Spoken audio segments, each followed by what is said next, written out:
আসসালামু আলাইকুম। সপ্তম শ্রেণীর শিক্ষার্থীদের জন্য আজকে থেকে নতুন একটি ভিডিও শুরু করতে যাচ্ছি বা নতুন একটি টপিক শুরু করতে যাচ্ছি, সেটা হচ্ছে সমানুপাত ও লাভ ক্ষতি। আজকে আমরা অনুশীলনী 2.1 এর প্রথম অঙ্কটা করব। 2.1 হচ্ছে সমানুপাত নিয়ে। তো একটা বিষয় বলে রাখি, তারাই খুব ভালো রেজাল্ট করে যারা পাঠ্য বইটাকে ঠিক মতন পড়ে। তো সমানুপাতের অঙ্ক শুরু করার আগে আমাদেরকে বুঝতে হবে সমানুপাতটা আসলে কি। একটা বিষয় বলে রাখি, চারটি রাশির প্রথম ও দ্বিতীয় রাশির অনুপাত এবং তৃতীয় ও চতুর্থ রাশির অনুপাত পরস্পর সমান হলে রাশি চারটি একটি সমানুপাত তৈরি করে।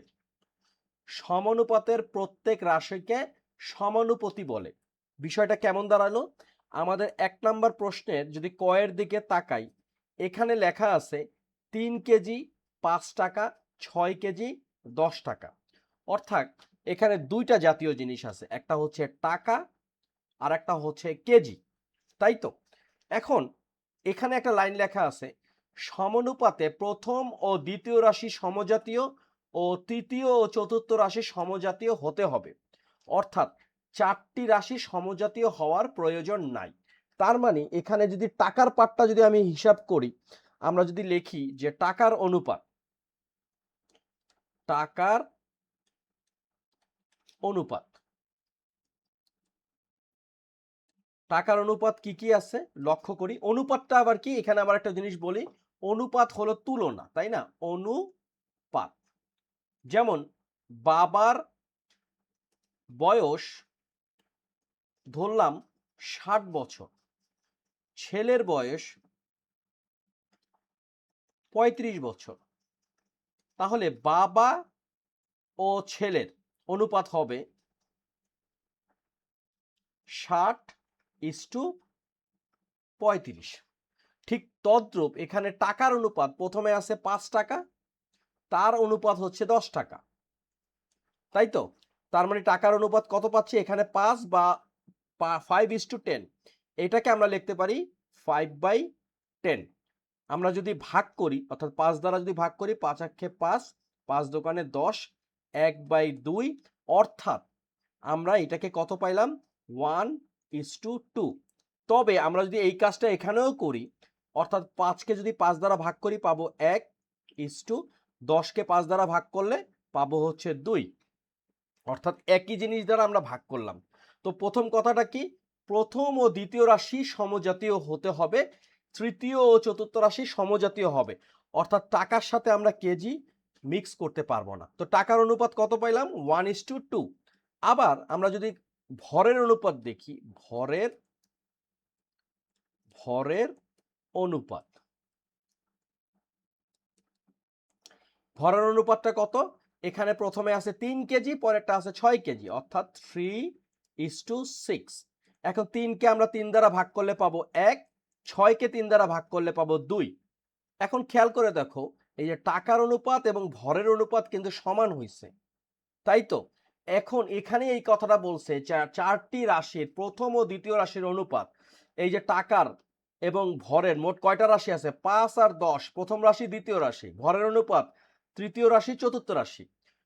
অর্থাৎ প্রথম ও দ্বিতীয় রাশির অনুপাত তৃতীয় ও চতুর্থ রাশির অনুপাত পরস্পর সমান হলে রাশি চারটি একটি সমানুপাত তৈরি করে। আমাদেরকে বলছে নিচের রাশিগুলো দিয়ে সমানুপাত লেখো। তাহলে কিন্তু দেখো সমানুপাত কিন্তু তৈরি করছে কিভাবে। প্রথমটা আসছে আমাদের 1:2, পরেরটা আসছে 1:2, রাইট? সুতরাং আমরা বলতে পারি 5:10 এবং 3:6 সমানুপাত। কিন্তু এখানে আমরা সমান চিহ্ন ব্যবহার করতে পারবো না। কিভাবে লিখব? সমানুপাতে প্রথম ও চতুর্থ রাশিকে প্রান্তীয় রাশি, দ্বিতীয় ও তৃতীয় রাশিকে মধ্য রাশি বলে। সমানুপাত সমান চিহ্নের পরিবর্তে এই যে দুইটা কোলন চিহ্ন ব্যবহার করা যায়, চাইলে ব্যবহার করতে পারি। সুতরাং আমরা লিখতে পারি এখানে যে উভয় ক্ষেত্রে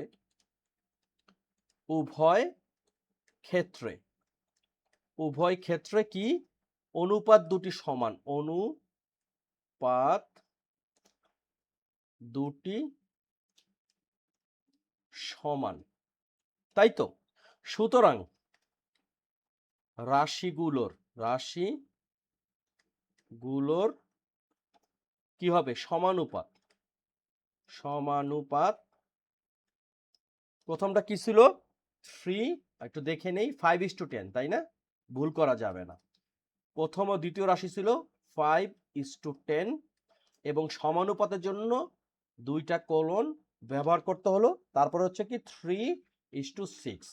এখানে প্রথম রাশি দ্বিতীয় রাশি আর তৃতীয় রাশি চতুর্থ রাশি সমান, তাই এটা সমানুপাত। ওকে, আমরা যে কাজটা করব, আমরা একদম ধাপে ধাপে পড়ার চেষ্টা করব। আমরা একদিকে অঙ্ক করব, আর একদিকে বর্ণনামূলক আলোচনা করব। তাহলে আমাদের ক নাম্বার শেষ। এ কারণে আমার ভিডিওগুলো হয়তোবা একটু বড় হতে পারে, বাট তোমাদের কিন্তু কাজে লাগবে। তো ক নাম্বার শেষ, এখন আমরা খ নাম্বার করব। একের খ। একের খ যদি আমরা চিন্তা করি, এখানে আছে বছর দিন, তাই না?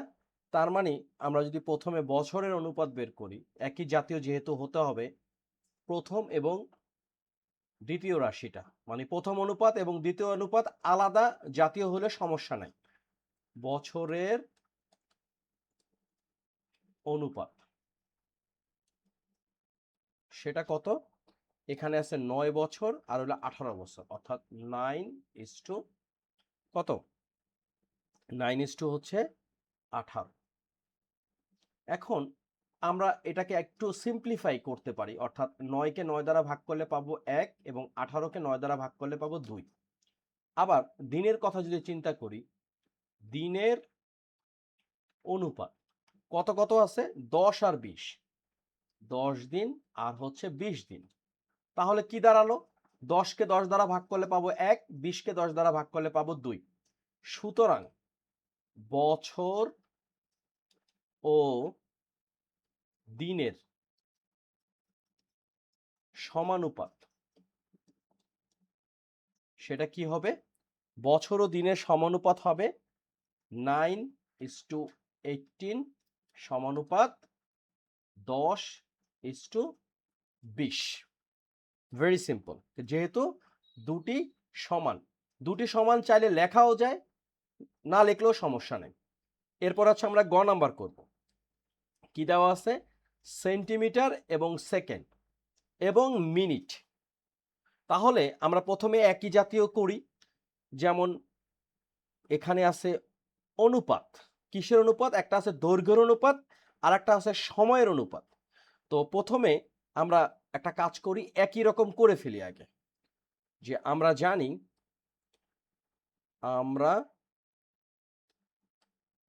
জানি, লক্ষ্য করি এখানে একটা আছে 15 সেকেন্ড আর একটা আছে 1 মিনিট। তার থেকে বলো আমরা লিখতে পারি যে 15 সেকেন্ড আবার 1 মিনিট। আমরা জানি 1 মিনিট সমান হচ্ছে 60 সেকেন্ড, তাই তো? তাহলে আমরা এখন প্রথমে লিখতে পারি যে দৈর্ঘ্যের অনুপাত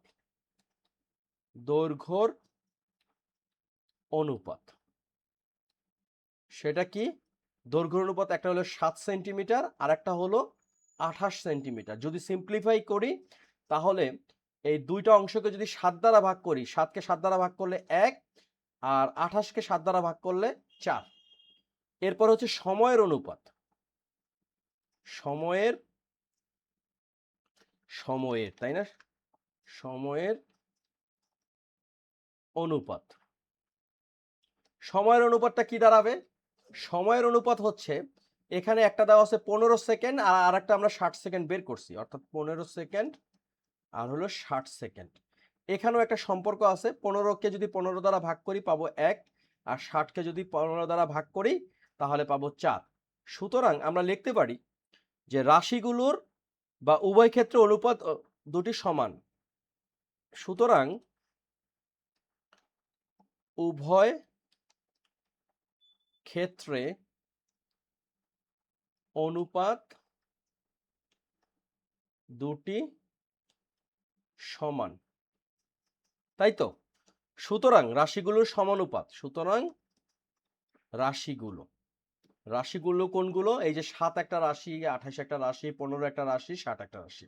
তাহলে রাশিগুলোর সমানুপাত।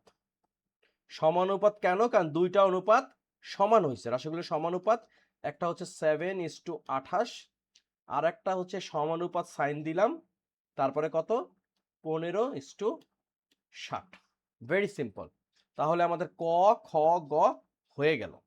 এখন আমরা ঘ নাম্বারটা করব। ঘ নাম্বার যদি খেয়াল করি, এখানে লেখা আছে 12টি খাতা, 15টি পেন্সিল, 20টি খাতা, 20 টাকা, আবার 25 টাকা। আচ্ছা, এখন আমরা যেহেতু সমজাতীয় হিসাব করব, খাতা এবং পেন্সিল কিন্তু আমাদের পড়াশোনার কাজে, বা এই দুটা হচ্ছে পণ্য, আর টাকা হচ্ছে মুদ্রা, তাই তো, বা মূল্য। তাহলে আমরা যে কাজটা করতে পারি যে এরকম, যে এখানে সমজাতীয় যদি হিসাব করি তাহলে পণ্যের অনুপাত, তাই তো লিখতে পারি যে পণ্যের অনুপাত সেটা কত, 12টি খাতা আর একটা হচ্ছে 15। তো এখন এখানে কি দ্বারা আমরা ভাগ করতে পারি? আমরা যদি এখানে এটাকে যদি 3 দ্বারা ভাগ করি উভয় ক্ষেত্রেই, তাহলে 12কে 3 দ্বারা ভাগ করলে পাবো 4, আর 15কে 3 দ্বারা ভাগ করলে পাবো 5। একটা গেল। এরপরে হচ্ছে মুদ্রার, তাই না, বা মূল্যর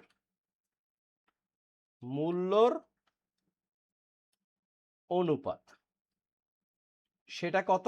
এখানে আছে হচ্ছে 12টি খাতা, আর একটা হচ্ছে যে কত, ও 12টি খাতা তো আমরা করে ফেলছি, খাতার পেন্সিল তো করে ফেলছি। এখানে হচ্ছে 20 টাকা, তাই না, 20 টাকা, আর একটা হলো 25 টাকা।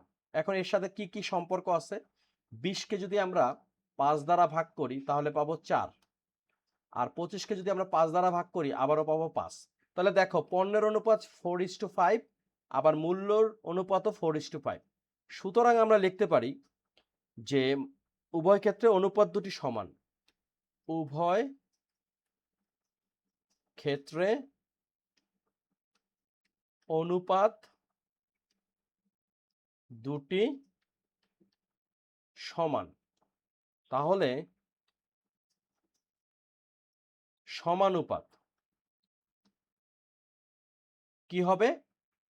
12:15 অনুপাত বা সমানুপাত যেটা হলো 20:25। তাহলে ঘ নাম্বার ডান।